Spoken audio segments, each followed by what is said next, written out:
그저께 우리 군이 최초로 발사에 성공한 군사정찰 위성의 모든 것 오늘 설명드리겠습니다. 이춘근 과학기술정책연구원 명예연구위원 초대했습니다. 안녕하십니까? 안녕하십니까? 군사정찰 위성이 뭡니까? 예, 한마디로 말을 하면은 우리가 가지고 있는 한국형 삼축 체제에서 네. 눈을 가지게 된다는 의미가 되겠습니다. 네. 우리가 북한의 어떤 핵 미사일 발사대를 이동 상황이랄지 지휘 통제 시설이랄지 그런 발사 준비 상황을 실시간으로 감시를 해서 네. 선제 타격할 수 있는 그런 능력을 가지게 된다, 눈을 가지게 된다 그런 의미가 되겠습니다. 네. 그러니까 우리 군이 이번에 이제 정찰 위성을 쏘아 올린 것이 사상 최초인 것입니까? 그 동안에는 항공정찰하고 다목적 실용위성 시리즈를 활용을 했습니다. 네. 항공정찰은 아시다시피 산 후사면을 볼 수가 없고 먼 거리를 볼 수가 없게 되겠죠. 네. 그다음에 이제 다목적 실용위성이라는 것이 있었는데 그것이 2015년 이후로 사업을 제대로 진척을 못 시키고 있습니다. 네. 코로나 때문에 지연이 되다가 또 러시아 발사체를 사용하게 돼 있었는데 우크라이나 전쟁 때문에 그것을 사용할 수 없게 된 거죠. 네. 네. 그러니까 사업이 지연되는 상황에서 우리가 군용 전용 위성을 독자적으로 가지게 되었다 이렇게 볼 수 있습니다. 네. 다목적 실용 위성하고 이 군사 정찰 위성하고는 그 성능이 어떤 차이가 있는 거죠? 다목적 실용 위성은 주로 광학 위성으로 되어 있고요. 예. 사하 위성도 물론 있습니다만은 군용 정찰 위성은 전천후 감시 능력을 가져야만 됩니다. 네. 지금 발사하는 것은 이제 광학 EOIR이 되겠습니다만은 4개의 사하 위성 합성 개구 레이더 위성을 가지게 됩니다. 네. 이것은 밤에도 볼 수 있고 네. 또 약간 숲속에 감췄거나 이런 것에도 실시간으로 볼 수 있기 때문에 아하. 이런 것을 같이 발사하게 되는 거죠. 네. 그래서 이제 어려운 말들이 나오기 시작했는데 EO하고요, IR하고 지금 말씀하신 SA라는 그 세 가지, 예. 그거 좀 설명을 좀 해주십시오. 사하 위성이라는 것은 이제 합성 개구 레이더라고 하는데요. 네. Synthetic Aperture Radar 해가지고 이것은 전자파를 발사해가지고 거기서 반사돼서 나오는 전자파로 이미지를 형성하는 것입니다. 그러니까 이거는 흐린 날이나 뭐 밤중에도 다 볼 수 있기 때문에 예. 군사용 정찰 위성에서 많이 활용을 하고요. 아, 그다음에 이제 EO는 전자광학이거든요. 예. 일렉트로닉 옵틱스 해가지고 이건 우리 과시광선을 생각하면 됩니다. 우리가 볼 수 있는 대로 네. 보는 것이죠. 예. 그런데 이거는 흐린 날 볼 수 없고요. 밤중에 볼 수 없지 않습니까? 네, 네. 그래서 이제 IR 위성을 덧붙입니다. 예. 그거는 이제 적외선 감시 레이더인데요. 우리가 야간 투시경 보는 것처럼 밤중에도 볼 수 있는 그 위성이 되겠습니다. 네. 그래서 이것을 갖다 종합해가지고 하나의 어떤 네트워크를 구성하게 됩니다. 그러니까 SA라는 것은 EO와 IR보다 해상도는 낮지만 낮 시간 나쁠 때도 관측을 할 수 있으니까 서로 상호 보완을 해서 이제 할 수 있는 거다 이제 그렇습니다. 이거군요. 근데 이번에 쏜 우리가 위성은 EO IR 위성인 거죠. 예. 그 EOIR 위성이라는 것이 우리가 이제 아리랑 시리즈에서 독자적으로 개발을 해와서 네. 상당히 높은 수준에 도달을 해왔습니다. 네. 그러나 아까 말씀드린 대로 최근에 발사를 못해가지고 해상도가 굉장히 좋은 것을 발사를 못했거든요. 네, 네. 그래서 항공우주연구원에서 이걸 병행 개발을 해가지고 네. 이번에 발사하게 된 것입니다. 네. 그래서 해상도가 30cm급으로 내려왔죠. 해상도가 30cm급이라는 것은 구체적으로 어느 정도의 성능을 얘기하는 건가요? 거기 한 점을 30cm를 인식한다는 그런 의미가 되겠거든요. 네. 그래도 그 정도가 되면은 어지간한 군사용 목표들은 다 볼 수 있고요. 네, 네. 사람까지도 볼 수가 있습니다. 그러니까 이것이 수량이 어느 정도 채워지면은 네. 이동 상황까지도 다 볼 수 있는 것이고 예. 거기서 더 자세히 봐야 된다고 하면은 네. 미군의 전략 자산을 이용해서 그것을 확인하고 예. 그것을 갖다가 데이터베이스 해가지고 추가적으로 식별할 수 있는 그런 능력도 가지게 됩니다. 예. 그러니까 이번에 쏜 우리의 위성은 30cm까지 식별할 수가 있는 것이고 그렇습니다. 미군의 정찰 자산은 그보다 더 이제 고성능인 거죠. 키홀이라고 그래서 네. 그거는 뭐 10cm, 15cm까지도 얘기를 하고 있거든요. 예. 이것도 이제 흑백이 30cm이고요. 네. 칼라 영상을 볼 때는 빛의 삼원색을 이용해서 같이 보아야 되기 때문에 네. 한 1m급이 되고요. 예. 그다음에 이제 IR은 아무래도 좀 해상도가 떨어집니다. 한 3m에서 4m 정도 될 겁니다. 네. 그러니까 30cm라는 게 이제 사람까지 식별할 수 있다는데 점이 30cm라는 게 무슨 뜻인가요? 우리가 이제 디지털 카메라 볼 때 픽셀이라는 것이 있지 않습니까? 네. 그 픽셀이 가로 세로 볼 수 있는 능력이 30cm라는 그런 의미가 되겠습니다. 예, 알겠습니다. 지난번에 이제 북한이 쐈던 만리경 1호라는 거, 예. 그거는 지금 이 30cm랑 비교하면 그거는 얼마 정도 되는 겁니까? 그게 뭐 잘 알려져 있지는 않습니다만은 3m급이라고 하거든요. 3m급이요? 예, 3m에서 30cm면은 10배인데 그거는 면적이기 때문에 네. 열을 곱해야 되죠. 한 100배 정도 차이가 난다 이렇게 보면 되겠습니다. 무력과하고 그러니까 성능이 비교할 수가 없는 수준인 거군요. 사실 북한하고 저희하고 비교한다는 게 말이 안 됩니다. 네. 그래서 광학 해상도만 가지고 보는 건데요. 네. 그 북한 것은 사하 위성도 없고 네. IR 위성도 없죠. 그다음에 수량도 이번에 처음 하나 발사한 것이 아닙니까? 네. 근데 우리는 뭐 아리랑 위성 시리즈, 이번에 425 사업 시리즈, 그다음에 차세대 중형 위성 시리즈 해가지고 한 10개 네. 정도를 운영하고 있습니다. 네. 그럼 지금 이제 이번에 쏜 위성이 지구를 이제 돌면서 예. 저 고도로 돌면서 이제 찍는 건데, 그러면 이렇게 북한을 어느 정도 빈도로 촬영을 할 수가 있는 거죠? 원래 한 개 위성이 태양 동기 궤도로 발사했을 적에 하루에 2번에서 3번 정도 그 한반도를 통과하게 됩니다. 네, 그래서 네. 425 사업은 5개이기 때문에 네. 2시간 정도 간격으로 이제 볼 수 있게 됩니다. 네. 예. 그러니까 총 계획된 게 5개고 앞으로 그러면은 4개를 더 쏘는 겁니까? 그렇습니다. 내년에 이제 사하 위성 그 4개를 2025년까지 발사하게 돼 있습니다. 2025년이요? 예. 내후년까지. 예. 그다음에 이제 차세대 425 사업이라는 것이 있거든요. 네, 네. 그 후속 사업을 하게 되면은 예. 좀 초소형 위주로 해가지고 한 30개까지 발사할 네. 계획입니다. 그러니까 그 5개가 이제 다 돌게 되면 2시간 단위로 북한을 정밀하게 사람 움직이는 것까지 우리 기술로 촬영을 하게 되는 거군요. 예. 이 위성은 100% 우리 기술로 개발한 겁니까? 독자 개발이죠. 네. 우리가 설계하고 그 기술을 개발을 했습니다만은 네. 부품은 이제 외국산 부품이 좀 있습니다. 네. 그래서 우리 국산화 정도가 한 60에서 70% 정도 왔다고 이렇게 얘기를 합니다. 예. 이 정도 수준으로 군사정찰 위성을 쏠 수 있는 나라는 전 세계 몇 개 정도 되나요? 우리가 발사체는 아직까지 좀 미흡합니다만은 위성 자체는 상당한 수준에 도달을 했습니다. 네. 그래서 이런 정도의 광학 위성 또 사하 위성은 세계 5위 안에 들어가는 수준이다 이렇게 말할 수 있습니다. 세계 5위의 수준. 네. 이제 우리 위성 기술이 도달한 거군요. 예. 발사체는 이번에 미국 발사체 스페이스X 예, 걸 쓴 거고요. 예. 네. 우리가 이제 누리호를 개발을 하고 있습니다만은 지금 네. 성능 검증 단계에 있고요. 그래서 아직까지 뭐 정식 감항을 해서 네. 그것을 발사하지는 못하고 있습니다. 네.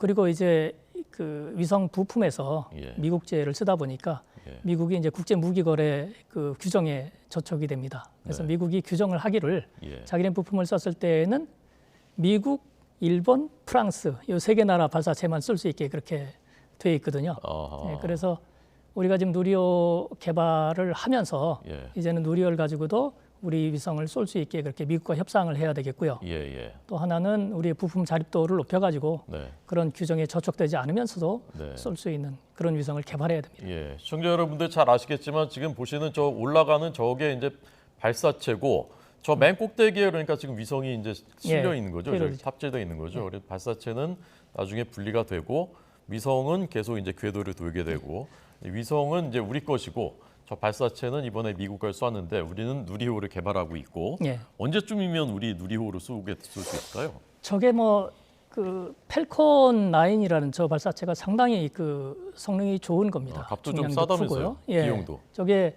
1단 발사체하고 위에 페이로드를 다시 지상에다 착륙을 시켜가지고 재활용을 하거든요. 그러니까 비용이 일반 그 위성 발사에 비해서 한 4분의 1 정도까지도 이렇게 내려갑니다. 우리 누리호도 저기에 상대가 안 되거든요. 그래서 이제 우리 누리호도 아마 2020년대 말쯤에는 네. 독자적으로 쏠 수 있겠습니다만은 저런 그 재사용 쪽으로 네. 기술을 개발하고 있습니다. 예. 그러니까 저걸 재활용을 하는군요. 그러니까 예. 쏘았었던 것을. 예. 저 일론 머스크 회사 그 회사인 거죠? 맞습니다. 예. 스페이스X. 스페이스X. 자, 그래서 아까 이제 군사 정찰 위성은 우리의 삼축 체계 하나인 킬체인의 이제 핵심적인 역할이다 하셨는데 킬체인이 어떻게 작동되는 것인지 그거 좀 설명을 자세히 좀 해주십시오. 한국형 삼축 체제는 이제 3가지입니다. 네. 하나가 이제 킬체인이고요. 사전에 탐지해서 파괴하는 것이죠. 혹시 쏠 것 같으면 미리 쏜다는 우리가 거기 이제 친다는 거죠? 그렇습니다. 네. 킬체인은 이제 저게 이제 탄도미사일 발사대랄지 지휘 통제 시설이라 할지 지원 시설이라 할지 그런 것에 현 위치하고 이동 상황을 신속 정확하게 탐지를 해서 네. 만약에 발사 징후가 보인다면은 사전에 우리가 이제 요격을 하는 그런 시스템이고요. 네, 네. 그다음에 이제 한국형 탄도미사일 방어 체제는 발사한 미사일을 우리가 방어하는 것이 되겠고요.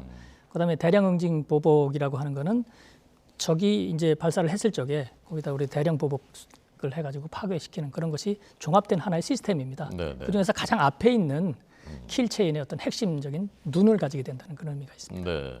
그러니까 미리 쏠 것 같은 징후가 있는지를 저 군사 정찰 위성으로 면밀하게 들여다보고 빨리 파악을 할 수가 있다는 말씀이신 거죠? 그렇습니다. 네. 알겠습니다. 자, 이게 아까 이제 북한 것이 우리 것에 비하면 이제 100분의 1 정도라고 하셨는데 그러면 전문가 입장에서 보시기에 북한이 이 정도까지 따라오려면 기술 수준이 예. 어느 정도 기간이 소요될 것이라고 보십니까? 그거는 이제 우선 북한이 첫 발을 디뎠는데 예. 그 방향하고 속도가 아직까지 뭐 나타나질 않았거든요. 네, 네, 첫째니까. 예. 그래서 그걸 좀 봐야만 되겠습니다만은 광학 3m 해상도는 우리가 한 15년 전에 했던 것이거든요. 네. 그걸 처음 하나 발사한 것이거든요. 네, 네. 이 정찰위성은 위성의 종류가 다양해야 전천으로 볼 수가 있고요. 네, 네. 또 위성이 수량이 많아야 실시간으로 볼 수 있습니다. 그래서 그것이 다 종합돼야 되기 때문에 네. 많은 수량과 다양화되고 고도화된 그런 정찰위성 체제를 가져야 되고요. 네. 또 지상에서 그걸 수신해 가지고 분석하고 해석하는데 상당한 경험과 기술이 필요합니다. 네, 전문 인력을 많이 양성해야 되거든요. 예, 예. 거기 많은 설비가 들어가죠. 그런 시스템이 어느 정도 구축이 되어 있는지를 모릅니다. 그러니까 네. 이제 북한은 정찰위성 시리즈 1.0이라고 하면은 네. 앞으로 이제 2.0, 3.0을 구축해 나갈 텐데 네. 앞으로 구축되어 나가는 과정을 보면서 네. 그 속도와 수준을 판단해야 되겠죠. 네. 현 상태에서는 상당히 그 비교하기 어려울 정도로 열악하다 이렇게 볼 수 있습니다. 그 말씀하시니까 15년 전에도 이제 우리가 이제 디지털 카메라 디카라는 거 우리가 많이 썼었거든요. 그때 예, 이제 예. 광학 줌이라고 했었는데 예. 사진이 지금 것과 비교하면 뭐 굉장히 이제 좀 흐릿했었죠. 그렇죠. 네, 그런 거군요, 그러니까. 예. 네, 알겠습니다. 이게 그런데, 이제 예. 그 수질 통제 품목에도 저촉이 되거든요. 네. 우주용 그 이미지 센서 같은 것들은 우주 환경에서 작동을 해야 되기 때문에 특별한 어떤 그런 환경 시험 평가를 거쳐서 그 운영을 하게 됩니다. 네. 근데 이런 거는 국제적으로 강력한 수질 통제 품목이거든요. 네. 이 북한이 그것을 입수하지 못할 것이기 때문에 예. 상용으로 나오는 것을 그냥 자기네 나름대로 테스트를 해가지고 적용을 하게 됩니다. 네, 그렇게 네. 되면은 이제 고장도 많고 부분적으로 이제 그 오점들이 많이 남게 되는 거죠. 네. 북한이 이번에 이제 만리경 1호로 백악관도 찍었다 우리가 네. 미 펜타곤도 찍었다 뭐 괌 미군 기지도 찍었다 남한 뭐 물론이고 찍었다고 하는데 사진은 아직 내놓지 않고 있는데 어떻게 해석하셨습니까? 그 찍었다는 그 시간대가 대부분 네.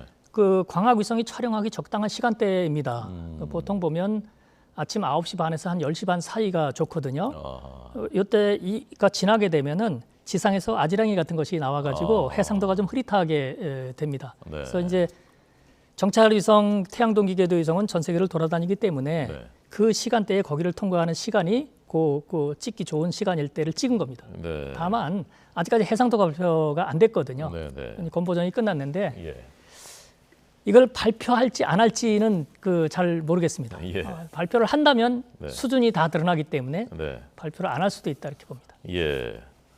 자, 그런데 이제 그 러시아하고 지난번에 이제 그 예. 북러 정상회담이 있었고 군사기술 이전 가능성 이번에도 사실 이제 러시아가 도와준 것 아니냐라고 이제 보는 그 관측도 나왔는데 러시아가 기술 이전해주면 획기적으로 그 속도가 빨라질 수 있습니까? 우선 발사체를 지원해서 정상적인 궤도에 진입을 했고요. 네. 이제 위성은 지금 사용하고 있는 북한의 위성이 러시아 부품을 많이 사용했느냐 아니냐에 따라서 좀 달라질 수가 있습니다. 러시아 부품을 많이 사용했으면 좀 빠르게 업그레이드가 될 수 있고요. 예, 예. 그렇지 않고 독자적으로 개발했다 그러면은 네. 바로 적용하기가 힘듭니다. 그래서 예. 조금 그 상호 조정 과정이 필요한 거죠. 예. 물론 지상에서 통신을 해가지고 그 자료를 수신해서 해석하는 그 기술, 시스템을 전반적으로 컨트롤하는 기술, 그다음에 관제, 북한은 좁기 때문에 상공 통과할 때만 관제를 하는데 러시아는 넓기 때문에 네. 전국에서 다 관제를 할 수가 있거든요. 이런 시스템을 지원해 준다 그러면은 네. 북한이 좀 빠르게 발전할 수 있습니다. 예. 지난번에 한번 실패했을 때 잔해가 우리 바다에 떨어져서 우리 군이 인양해서 분석하지 않았습니까? 예. 그때 그게 러시아 부품이 많았는지 뭐 북한산이 많았는지 그건 분석이 안 됐었나요? 조금씩 그 정보가 나오고는 있습니다만 아직까지 공개가 다 안 됐거든요. 우리나라 부품도 들어가 있습니다. 그 상용 우리나라 부품이기 때문에요. 우리나라 부품이 어떻게 거기에 들어가는 걸까요? 상용으로 일반적으로 많이 수출되는 것들을 수입을 해가지고 예. 운영을 합니다. 북한이 그런 특성이 있습니다. 네, 알겠습니다. 미 우주군 관계자가 끝으로 북한 정찰 위성을 불능화시킬 수 예. 있다라고 했다는데 어떤 식으로 불능화시킬 수 있는 건가요? 여러 가지 방법이 있습니다. 우선 뭐 레이저 같은 것을 공중 기반으로 쏘든지 지상 기반으로 쏘든지 해서 네, 카메라 눈을 멀게 한다든지 아니면은 뭐 그 전자 부품 같은 것들 좀 그 상하게 만들어 가지고 예. 기능을 작동하지 못하게 그렇게 만든다든지 하는 게 있고요. 예, 그다음에 전자 그 신호를 통해서 통신을 그 저해해 가지고 재밍을 한다고 그러죠. 그래서 이제 송수신을 못하게 한다든가 네. 아니면 정말 막 가면은 그것을 인터셉트 해가지고 예. 뭐 우리 것으로 만든다든가 하는 것도 가능하기는 하죠. 아, 그러나 이제 그렇습니까? 불능화라는 것은 아마도 레이저를 쏘는 것을 말할 것 같습니다. 아, 그런 기술은 미국만 갖고 있나요? 미국이 가장 우수하죠. 레이저는 지상에서 쏘게 되면은 공기중을 통과할 때 좀 산란이 일어나거든요. 네, 네. 그래서 고고도에 올라가서 쏘는 것이 좋은데 네. 미국은 그런 설비가 잘 돼 있고요. 예, 우리는 아마도 지상에서 쏴야 되기 때문에 예. 조금 열악할 겁니다. 그러니까 반대로 북한이 우리의 군 정찰 위성을 불능화시킬 수 있는 그런 가능성도 있습니까? 그럴 가능성도 뭐 배제할 수는 없습니다만은 네. 북한의 레이저 능력이랄지 고고도 자산 기반 같은 것이 우리에 비해서 많이 부족하기 때문에 네.